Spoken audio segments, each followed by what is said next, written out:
All right, guys, this is a stretch for the scalene muscles or the muscles on the side of your neck. They're quite a delicate muscle group, so be careful when stretching here. Make sure that you do not overstretch it. You're going to start by straightening your elbow, pointing your elbow crease to the front, and bending your wrist backwards. You're going to be pushing this arm towards the ground the whole time. So if I'm stretching my left side here, I'm going to turn my head away and then tilt back so that my chin is jutting up towards the ceiling. Now I should feel a stretch through the side of the neck here and even up to the base of my mandible.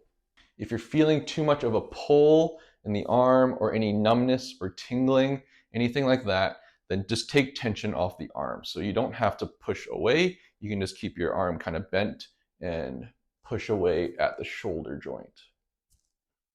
So for the neck muscles, I like to pair them with some sort of contract relax technique, because sometimes we can overstretch them and then they'll kind of spasm up and get tight back to where they were before or even worse. So I'll show on the right side here. Again, push away with the arm, rotate away a little bit, tilt head back, chin up to the ceiling. Now to contract the scalene muscles here, I'm going to take my free arm, place it on the side of my head or side of my face.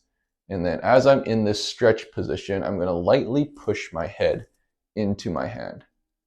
And you should feel a contraction in those same muscles on the side of your neck.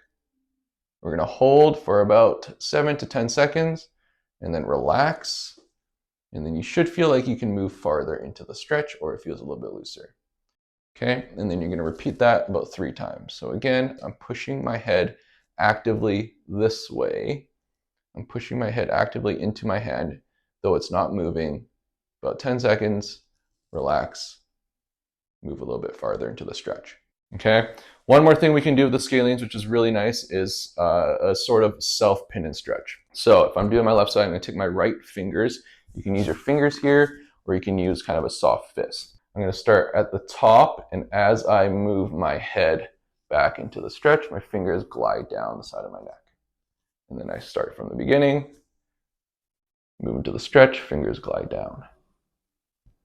Okay, same thing with the soft fist. So I'm using my smaller knuckles, start here. As I stretch back, my knuckles slide down the skin, down to the collarbone.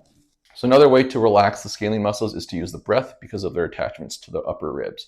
So as you breathe in, the ribs will elevate, and as you breathe out, the ribs will depress. So if we're in the stretch here, if I breathe in, the ribs are going to move up, and then as I breathe out, my ribs move down, further stretching the scalenes. So if I breathe out all the way,